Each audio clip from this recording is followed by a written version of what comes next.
Hi hello నమస్తే welcome back to iDream media. ఈరోజు మనతో ఉన్నారు amphi certified mutual fund distributor అయిన బొనిగల సొలొమన్ గారు. ముఖ్యంగా ఈక్విటీలో ట్రేడింగ్ అనేది ఎంత డేంజర్, దానివల్ల ఉన్న రిస్క్ అయినప్పటికీ మరి డబ్బులు సంపాదించాలంటే స్టాక్ మార్కెటే దిక్కు అంటున్నారు. ఎంతవరకు తెలుసుకుందాం. నమస్కారం సార్. నమస్తే అండి విరాట్ గారు. సార్, ఎవరైనా సరే కోటీశ్వరుడు అవ్వాలి, అది కూడా వైట్ మనీతో అవ్వాలి. ప్రాపర్ గవర్నమెంటే కాదు, ఎవరికైనా సరే మనం లెక్కలు చూపించుకునేటట్టు అవ్వాలి అంటే స్టాక్ మార్కెట్ ఒక్కటే ఓన్లీ ఆప్షన్ అని చెప్పేసి చాలామంది చెప్తా ఉన్నారు. అయితే అదే స్టాక్ మార్కెట్లో చేసే ట్రేడింగ్ ఏదైతే ఉందో ఈక్విటీ అనేది చాలా రిస్క్, చాలామందిని నష్టానికి గురి చేసింది, అప్పుల పాలు చేసింది. ఇంట్లో లేడీస్ సైతం ఇబ్బంది పడేలా చేసింది. వాళ్ళ బంగారం తాకట్టు పెట్టి మరీ ఇన్వెస్ట్ చేస్తున్నారు చాలామంది. ఫైనాన్స్ మినిస్టర్లు సైతం వద్దు అని చెప్తున్నారు F&O లాంటి వాటిని, ప్రొసీజర్లని. మరి దీన్ని ఇంకా ఎందుకు ఎంత మనం జనాలకు తీసుకెళ్ళాలి అంటారు? చూడండి విరాట్ గారు, ఇప్పుడు స్టాక్ మార్కెట్లో కొంతమంది ప్రతిరోజు మనం న్యూస్ చూస్తున్నాం. కోట్లు నష్టపోయిన సాఫ్ట్వేర్ ఇంజనీర్, డూప్లికేట్ ట్రేడింగ్ యాప్స్తో కోట్లు నష్టపోయిన డాక్టర్, ఎన్ఆర్ఐలని పెద్ద పెద్ద చదువులు చదివి నష్టపోతున్నారు. ఎందుకు? రీజన్ ఏమిటి? ఫస్ట్ థింగ్ ఏంటంటే క్విక్ మనీ. తొందరగా ధనవంతులు అవ్వాలి. క్విక్ మనీకి కోసం మీరు ట్రై చేస్తే క్విక్గా మనీ లూజ్ అవుతారు. అవునా కదా?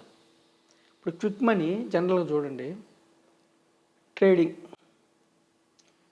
ట్రేడింగ్లో 100కి 92 మందికి డబ్బులు పోతుంది. సెబీ చైర్పర్సన్ వద్దంటున్నారు, సెబీ వద్దంటుంది. అలాగే గుర్ర పందాలు కానీ, పేకాట కానీ, రమ్మీ, ఆన్లైన్ రమ్మీ కానీ, బెట్టింగ్ యాప్స్ కానీ,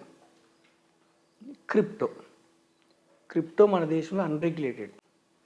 ఏ యాప్స్ కరెక్ట్, ఏ కాయిన్ కరెక్ట్ మన దేశం గుర్తించలేకపోతుంది. ఏమంటుంది దేశం? మేము రెగ్యులేట్ చేయలేము, కానీ మిమ్మల్ని డిస్కరేజ్ చేయటం కోసం మేము 30% ట్యాక్స్ వేస్తున్నాం. డిస్కరేజ్ చేయటం కోసం, ఎంకరేజ్ కాదు. ఓకే, ఒకవేళ మీకు వస్తే మాత్రం అంటున్నారు. సో మనం ఏమంటున్నాము? స్టాక్ మార్కెట్ అనేది సక్రమ సంపాదన, అక్రమ సంపాదన కాదు. ఒక పేద వ్యక్తులు ధనవంతులు అవ్వాలంటే ఒక చక్కని అవకాశం స్టాక్ మార్కెట్. స్టాక్ మార్కెట్ని మీరు సక్రమంగా ఉపయోగించుకుంటారా, డబ్బులు పోగొట్టుకోవడానికి ఉపయోగించుకుంటారా అనేది మీ ఇష్టం. ఇప్పుడు మనం స్టాక్ మార్కెట్లో ప్రజలకి, పేద ప్రజలకి, మధ్యతరగతి వారికి ఎడ్యుకేషన్ ఏమిస్తున్నామంటే, క్విక్ మనీ కోసం మీరు ప్రయత్నిస్తే డబ్బులు పోయే అవకాశం చాలా చాలా చాలా ఎక్కువ. స్టాక్ మార్కెట్లో క్విక్ మనీ కోసం ప్రయత్నించడం అంటే ఏమిటంటే విరాట్ గారు, ఒకటి స్పెక్యులేషన్. క్విక్ మనీ కాకుండా డబ్బులు సంపాదించుకోవటం ఏమిటంటే ఇన్వెస్ట్మెంట్. స్పెక్యులేషన్ వద్దు, ఇన్వెస్ట్మెంట్ చేయండి. స్పెక్యులేషన్లో మీ డబ్బు మొత్తం, మీ క్యాపిటల్, మీ యొక్క ప్రిన్సిపల్ ఎరోడ్ అయ్యే అవకాశం ఉంది. ఓకేనా విరాట్ గారు? స్పెక్యులేషన్లో ఏమిటి? F&O, future and option. Future and option ఏంటి? డెరివేటివ్స్ ఎవరి కోసం? ఇన్స్టిట్యూషన్స్ లాస్ రాకుండా. ఇప్పుడు కంపెనీస్లో ప్రమోటర్ వాటా, ఇప్పుడు రిలయన్స్ ఉందనుకోండి, ముఖేష్ అంబానీ గారి వాటా, ప్రమోటర్ వాటా ఎక్కువ ఉంటుంది, 60%, 65, ఎంతో 50 సంథింగ్. కంపెనీ షేర్లు దెబ్బతింటున్నప్పుడు, బాగా నష్టం వస్తున్నప్పుడు వాళ్ళు ఆ యొక్క లాస్ని ప్రొటెక్ట్ చేసుకోవడానికి డెరివేటివ్స్ వాడుకుంటారు, ఆప్షన్స్. మనం ఏం చేస్తున్నాము? తక్కువ పెడితే ఎక్కువ వచ్చేలాగా ఆప్షన్స్ బయ్యింగ్, ఇద్దరు కాల్ ఆర్ పుట్. అంటే తక్కువ పెడితే 10 రూపాయలు పెడితే 100 రూపాయలు వస్తాయి అని పెడుతున్నాం. పోతే 10 కదా అనుకుంటున్నాం. అట్లా యావరేజ్గా ఇక్కడ సక్సెస్ రేట్ తక్కువ బయ్యింగ్లో, ఆప్షన్స్ బయ్యింగ్లో.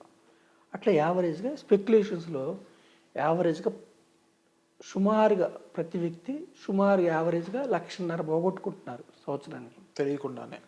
కొంతమంది 30-40 లక్షలు పోగొట్టుకుంటున్నారు, కొంతమంది 1,00,000.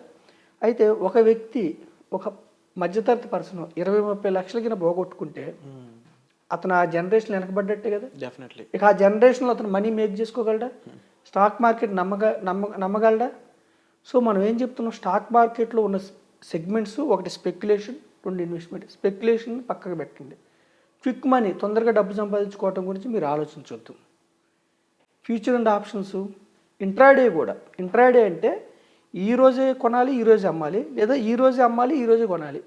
ఇంట్రాడేలో నాకు లాభం వచ్చిందంటే అవతల సైడు నేను ఈరోజు స్టాక్ పెరుగుతుందని నేను బెట్ కాస్తే అవతల సైడ్ ఇంకొక వ్యక్తి తగ్గుతుందని కాస్తాడు. నాకు వస్తుందంటే అవతల ఇంకొక అతను పోతుంది. నా ఫ్యామిలీకి డబ్బు వస్తుందంటే అవతల ఇంకొక ఫ్యామిలీ దెబ్బతింటుంది. అంటే ప్యారలల్గా 50% నష్టపోతున్నట్టే కదా. సో ఇవి వద్దు అంటున్నాం మనం. మీకు నాలెడ్జ్ ఉన్న వాళ్ళకి F&Oలో డబ్బులు వస్తాయండి, ఎవరికో కొద్ది మందికి పోయే అవకాశం ఎక్కువ. సో మనం ఏం చెప్తున్నాము, స్టాక్ మార్కెట్ అంటే కంపెనీ మంచి కంపెనీస్లో మీకు ఓనర్షిప్ అండి, మీరు బిజినెస్ పార్ట్నర్ అవ్వడానికి ఇచ్చే అవకాశం. రిలయన్స్ లాంటి, ముఖేష్ అంబానీ లాంటి కంపెనీస్లో మీరు కూడా వన్ ఆఫ్ ది పార్ట్నర్ అవ్వచ్చు. SBI లాంటి దుర్భేద్యమైన బ్యాంకులో మీరు కూడా ఓనర్ అవ్వచ్చు. మారుతి, హుండై ఒక కంపెనీ కాదు, NTPC, ONGC అంటే టాప్ మోస్ట్ కంపెనీస్లో, ఇండియాలో ఉన్న టాప్ కంపెనీస్లో మీకు చదువు లేకపోయినా, మీ వెనక ఆస్తిపాస్తులు లేకపోయినా, ఫ్యామిలీ బ్యాక్గ్రౌండ్ సరిగా లేకపోయినా ఆ కంపెనీలో ఓనర్షిప్ అవ్వడానికి స్టాక్ మార్కెట్ మీకు అవకాశం ఇస్తుంది. అది ఇన్వెస్ట్మెంట్ ద్వారా తీసుకోండి. మీరు ఎప్పుడు కూడా స్టాక్ అంటే రేటు, దాని యొక్క stock price up and down అవటం కాదు. స్టాక్ కొనటం అంటే బిజినెస్లో ఆ యొక్క కంపెనీలో ఓనర్షిప్, మీరు జనరేషన్స్ మీకు ఓనర్ అవుతారు. ఒక కంపెనీలో స్టాక్ కొనాలంటే మీరు ఏం చేయాలంటే విరాట్ గారు, ఆ కంపెనీ యొక్క బిజినెస్ ఏమిటి, ఏ రంగంలో ఉంది, ఎంత కాలానికి నేను ఉండాలి ఓనర్షిప్, నేను ఏం సంపాదించుకోవాలి దీర్ఘకాలంలో, అది చూస్తే దాన్ని ఇన్వెస్ట్మెంట్ అంటారు. స్పెక్యులేషన్ ఏంటి, ఈ వారం, ఈ నెల, వచ్చే నెల వెంటనే స్క్వేర్ ఆఫ్ చేస్తూ ఉంటారు. స్పెక్యులేషన్స్లో సూసైడ్ ఎంతోమంది తెలుసో తెలియకో, ఇక్కడ లివరేజ్లు ఇస్తుంటారు, తెలుసో తెలియకో ఎంతోమంది అప్పులు తెచ్చి షార్ట్ మనీ, క్విక్ మనీ కోసం డబ్బులు సంపాదించుకోవాలని లక్షలు పోగొట్టుకొని భార్య పిల్లలు చెప్పకుండా అప్పులు తీర్చే మార్గం లేకుండా సూసైడ్ చేసుకుంటున్నారు. మనం దీన్ని ఎంకరేజ్ చేయట్లా, ఇన్వెస్ట్మెంట్ ఎంకరేజ్ చేస్తున్నాం. ఇన్వెస్ట్మెంట్ అంటే స్టాక్స్ కొనుక్కోండి, మంచి కంపెనీస్లో. మంచి కంపెనీస్ అంటే ఆ యొక్క బిజినెస్ ఎలా ఉంది, టాప్ మోస్ట్ బ్యాంక్స్ కానీ, టాప్ మోస్ట్ సాఫ్ట్వేర్ కంపెనీస్ కానీ, టాప్ మోస్ట్ హాస్పిటల్స్ కానీ, టాప్ మోస్ట్ FMCG కంపెనీస్ కానీ, టాప్ మోస్ట్ ఫార్మా కంపెనీస్ కానీ, top most manufacturing companies, steel పరిశ్రమలు, సిమెంట్ పరిశ్రమ, ఇట్లాంటి వాటిల్లో మీరు మీ యొక్క కంపెనీ యొక్క బ్యాలెన్స్ షీట్ అవి ఎంక్వైరీ చేసి కొనుక్కోండి. అయితే మీకు సమయం లేకపోతే స్టాక్స్ ఆర్ వెరీ గుడ్, చాలా మంచిది. ఓనర్షిప్ వస్తుంది మీకు. ఓనర్షిప్ వస్తే ఏమిటి లాభం, డివిడెండ్స్ వస్తాయి, క్యాపిటల్ అప్రిసియేషన్, క్యాపిటల్ గెయిన్స్, దీర్ఘకాలంలో స్టాక్ ప్రైస్ పెరుగుతూ ఉంటుంది, క్యాపిటల్ గెయిన్స్ వస్తాయి. ఎంత గెయిన్స్ వస్తాయి, ఇన్ఫోసిస్ ఎంతోమందిని కోటీశ్వరులు చేసింది, TCS ఎంతోమందిని కోటీశ్వరులు, వేలు పెడితే కోటీశ్వరులు చేసింది, బజాజ్ ఫైనాన్స్, మారుతి. మనం ఇక్కడ రికమెండ్ చేయట్లా స్టాక్స్ని, ఎన్నో కంపెనీస్ కోటీశ్వరులు చేసినాయి.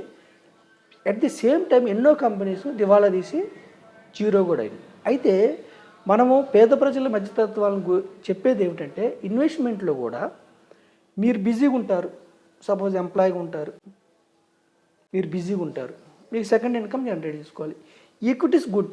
ఈక్విటీస్లో కూడా మనం ఏం చెప్తున్నాం, diversified equity mutual funds. Investment diversified equity mutual ఫండ్లో పెట్టండి. డైవర్సిఫైడ్ ఈక్విటీ మ్యూచువల్ ఫండ్లో మీరు రిజర్వ్ చేసే పని లేదు, ఏ కంపెనీ మంచిది, ఏది దివాలా తీస్తే మీరు ఫండ్ మేనేజర్ చేస్తాడు. డైవర్సిఫైడ్ అంటే ఒక రంగం కాదు, 15 రంగాలు.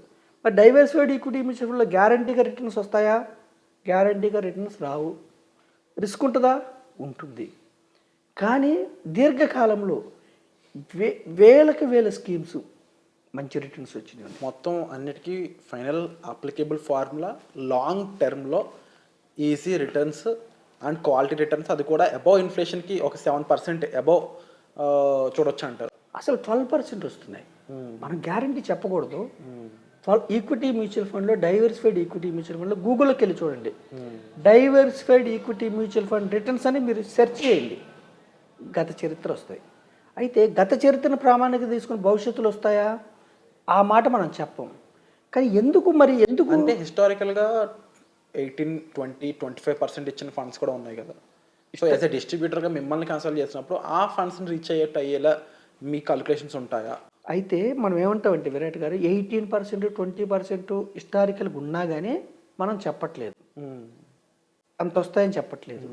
12% ఎందుకు చెప్తున్నామంటే 12% కూడా గ్యారంటీ కాదు. కానీ ఎందుకు చెప్తామంటే, ఎందుకు వస్తాయని ఊహిస్తామంటే, జనరల్గా ఈక్విటీస్లో రిటర్న్స్ ఎలా ఉంటాయి అంటే, జనరల్గా ఏ దేశంలోనే ఈక్విటీస్లో రిటర్న్స్ ఎలా ఉంటే, జీడిపి మన దేశంలో జీడిపి 5 to 7%తో గ్రో అవుతుంది. ఇన్ఫ్లేషన్ ఒక 5 to 7%. జనరల్గా ఈక్విటీస్ రిటర్న్స్ ఎలా ఉంటాయి అంటే, జనరల్గా జీడిపి ప్లస్ ఇన్ఫ్లేషన్ ఎంత ఉంటుందో అంత ఉంటుంది. ఒకవేళ ఈ సంవత్సరంలో రాలేదనుకోండి, నెక్స్ట్ ఇయర్ వచ్చే అవకాశం ఉంది. అయితే ఇక్కడ ప్రజలు అర్థం చేసుకుంది ఏంటంటే, స్పెక్యులేషన్ వద్దు.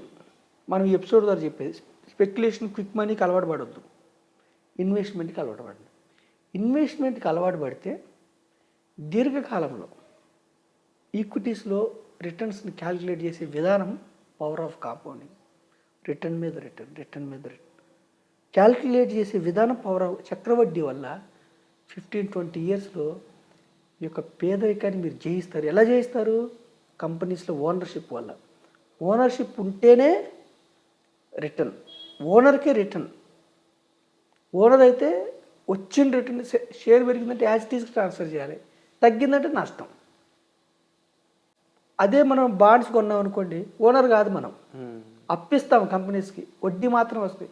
అదే షేర్స్, ఈక్విటీస్ కొంటే, ఈక్విటీ మ్యూచువల్ ఫండ్స్ కొంటే, మన కోసం ఈక్విటీ మ్యూచువల్ ఫండ్ 50 కంపెనీలో షేర్లు కొంటారు కాబట్టి, షేర్ పెరిగితే యాజ్ ఇట్ ఈస్గా మనకి మ్యూచువల్ ఫండ్కి రిటర్న్ ట్రాన్స్ఫర్ అయింది, తగ్గితే డౌన్ అయింది.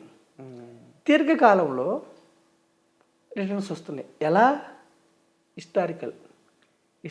సో పేద ప్రజలకు, మధ్యతరగతి వారికి మీరు అర్థం చేసుకొని, స్టాక్ మార్కెట్ రంగంలోనే స్పెక్యులేషన్ ఇంట్రాడే అని F&Oకి వెళ్ళి నష్టపోయి, మనం చెప్పేది అంత అబద్ధం అనుకొని మార్కెట్కి దూరంగా ఉండొద్దు. మనం చెప్పేది నిజం అనుకొని F&Oకి వెళ్ళి నష్టపోవద్దు. ఇన్వెస్ట్మెంట్ వైపు వచ్చి డబ్బు సంపాదించుకొని, లేదంటే ఒక ఇన్ఫ్లేషన్ బీట్ చేసే రిటర్న్ సంపాదించుకొని హ్యాపీగా ఉండమని ప్రజలకి మన ఎపిసోడ్ ద్వారా నేను సందేశం ఇస్తున్నాను. Wonderful sir, and thank you so much for such information sir. Still చాలామందికి ఈక్విటీ మీద కానీ, లేకపోతే లాంగ్ టర్మ్కి ఉన్న ఇంపార్టెన్స్ ఉంది. ముఖ్యంగా ఇందులో కాంపౌండింగ్ గురించి చాలా ఇంపార్టెంట్ రోల్ ఉంది. దాని గురించి వచ్చే ఎపిసోడ్లో కూడా తప్పకుండా సార్తో డిస్కస్ చేస్తాను. అయితే ఈ కాంపౌండింగ్ వల్ల మీరు లాంగ్ టర్మ్లో చాలా బెనిఫిట్స్ చూస్తారండి. సో దానికి సంబంధించిన మరింత గైడెన్స్ కావాలనుకున్నట్లయితే మీరు డిస్ప్లే అవుతున్న నెంబర్స్ కాల్ చేసి సార్తో మాట్లాడవచ్చు. Thank you so much sir. Thank you అండి, గారు.